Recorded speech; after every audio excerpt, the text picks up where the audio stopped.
Saya Mansur, pengurus Yayasan Masjid Rahmat Kembang Kuning Surabaya. Masjid Rahmat didirikan dulu awalnya musola, langgar. Dulu langgar awalnya. Sekitar abad 14, zaman Majapahit terakhir, Raja Brawijaya kelima.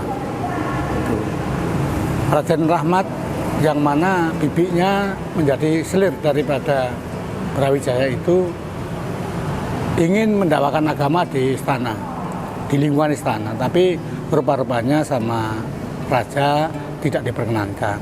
Hanya tidak melarang untuk mendakwakan agama, tapi dengan di dalam sekitar istana. Dipinjami tanah oleh Brawijaya di ujung Galuh bagian utara, yang sekarang dari Surabaya Utara, yang ada di Ampel, itu tanah ampilan itu, namanya dari Ampel. Sunan Ampel disebut bertempat di tanah ampilan. Itu dari Majapahit, Mojokerto datang ke ujung Galuh, ketemu dengan Panglima Majapahit yang ada di gerbang ujung Galuh di Kembang Kuning ini. Namanya Ki Wiro Soroyo. Dia orang Hindu yang kuat, keras, kuat, kemauannya tinggi. Ketemu dengan Raden Rahmat sama seorang tua, ilmu sepuhnya keluar. Begitu tukar kawruh masalah spiritual, ternyata Mbah Wiro Soroyo itu lebih senang mengikuti jejak ritualnya Raden Rahmat. Akhirnya dia menjadi mu'alaf. Jadi mu'alaf, diajar setiap hari sama Raden Rahmat tentang Islam, sampai dia paham betul. Orang dulu gak sama dengan orang sekarang. Orang dulu kalau belajar sungguhan, sampai dia paham betul, kenal betul dengan Allah. Nah, Mbah Wiro Soroyo punya anak perempuan. Karena sudah kenal dengan Raden Rahmat, namanya dikasih nama sama Raden Rahmat, ganti dong. Dulu putri siapa begitu, diganti nama Karimah namanya, putrinya itu. Nah, Mbah Wiro Soroyo itu juga senang menggunakan nama putrinya, terkenal dengan nama Mbah Karimah. Itu loh. Akhirnya Raden Rahmat diminta jadi menantunya dengan anaknya Mbah Wiro Soroyo, dengan Karimah itu. Alhamdulillah jadi menantunya Mbah Wiro Soroyo, mendakwakan agama, mengembangkan agama. Dianggap Mbah Wiro Soroyo sudah mampu untuk dilepas karena pengenalan agama sudah bisa untuk mengembangkan dakwah di sekitarnya. Akhirnya berangkatlah Raden Rahmat ke tempat yang dituju. Namun sebelum dia berangkat, malam hari itu ninggali tempat ibadah, ninggali langgar. Oh, nggak ada yang bangun. Siapa yang bangun langgar? Tahu orang mengatakan langgar Tiban. Terus Mbah Wiro Soroyo yakin kalau yang buat tempat ibadah itu tidak ada yang lain kecuali Raden Rahmat. Akhirnya dinamakan langgar Tiban Rahmat. Terus berjalan, Mbah Raden Rahmat berangkat ke ujung Galuh. Di sini dipegang Mbah Wiro Soroyo. Terus mengembangkan dakwah agama. Tapi tradisional, Pak, tidak bertentangan dengan adat-adat yang ada di sekitar sini. Kebiasaan apa masih dilakukan, tapi adat yang baik dimasukkan jadi ritual-ritual agama itu. Itu loh, di antaranya tahlilan, barang itu di antaranya itu. Itu loh. Akhirnya terus berkembang. Berkembangnya waktu itu, akhirnya tokoh-tokoh di Kembang Kuning sini berinisiatif membangun langgar ini jadi masjid. Akhirnya pada tahun 66 ada pertemuan di IAIN Ahmad Yani itu dengan Menteri Agama, Pak Profesor Dr. Saifuddin Zuhri, Menteri Agamanya. Itu menyampaikan tokoh-tokoh sini itu bahwasannya kami punya tanah warisan daripada Sunan Ampel. Mau saya bangun jadikan masjid. Oh, silahkan, Pak. Ayo dibangun, dibantu dengan APBN. Cuma sekarang APBN sudah didok, sudah selesai. Tahun depan saja dikasih. Sekarang siapa yang mau nalangi, silakan cari duit dulu. Nanti diganti semuanya. Alhamdulillah tahun 66 itu dibangun setahun selesai. Tahun 67 diresmikan. Ya ini, yang 4 ini yang dirubah hanya pintu itu. Karena kita punya ikon semanggi, Pak. Lengkung 5 itu semanggi ikonnya Rahmat. Itu yang terjadi. Lah, agar supaya dakwah kita itu terus semarak, diterima oleh masyarakat, kita membuat radio. Dulu belum punya yang canggih, Pak. Dulu pakai bambu, ujung dikasih besi gitu aja. Yang penting bisa menangkap suara.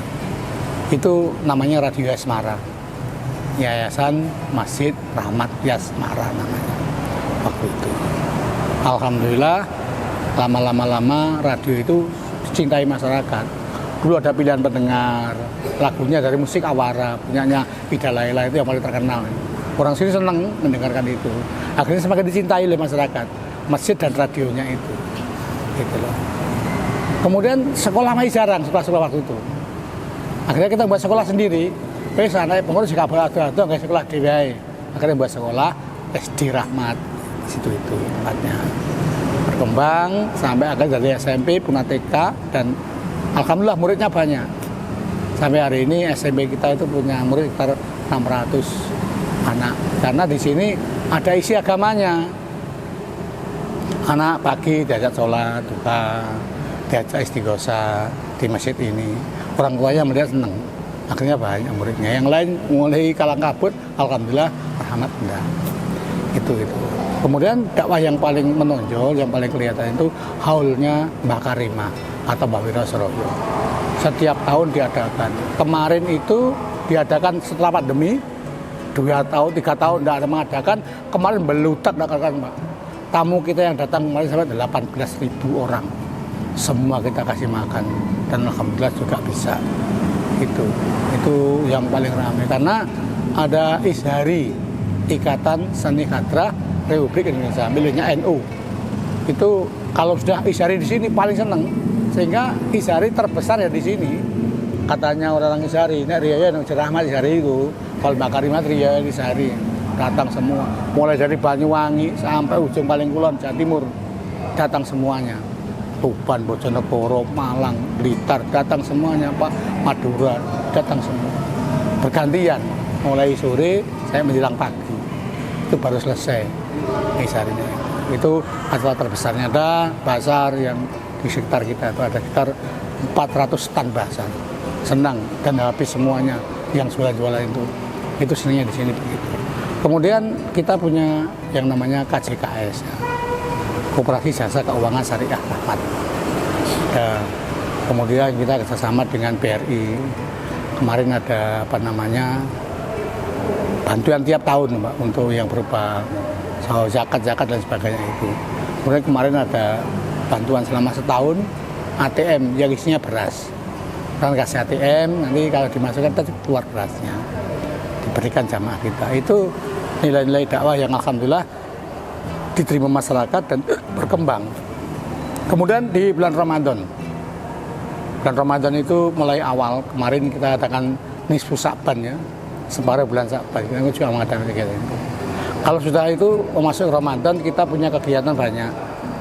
Tiap pagi habis subuh ada pengajian subuh, habis duhur ada pengajian duhur, asar libur nggak ada pengajian, maghrib ada buka bersama. Minimal 350-400 orang setiap hari, orang setempat dan juga melayani orang-orang musafir. Itu di sini, makan bersama di sini. Itu kalau maghrib. Kemudian Isya ada tarawih dan ada pengajian Isya. Ada kajian di setelah tarawih, sebelum tarawih itu. Itu kalau Ramadan. Kemudian kalau pas tahun baru kita adakan jalan-jalan berselawat. Luar biasa banyak penggemarnya. Kalau hallnya Mbak Karimah itu kita mengundang Hafidoh itu pas khotmil Quran itu melibatkan sampai 600 Hafidoh, orang penghafal Quran laki perempuan se-Jawa Timur. Alhamdulillah. Karena kemarin itu habis tutup lama, kemarin dibatasi nggak sampai segitu. Ini yang kita laksanakan untuk pengembangan dakwah, untuk penyebaran agama. Tadi liwat kita tradisional sekali, tidak muluk-muluk, tidak aneh-aneh, tidak mengikuti jejak orang-orang tua dulu, para wali dulu, itu ya kita ikuti sampai sekarang. Terima kasih sudah nonton, jangan lupa like, subscribe, dan share ya.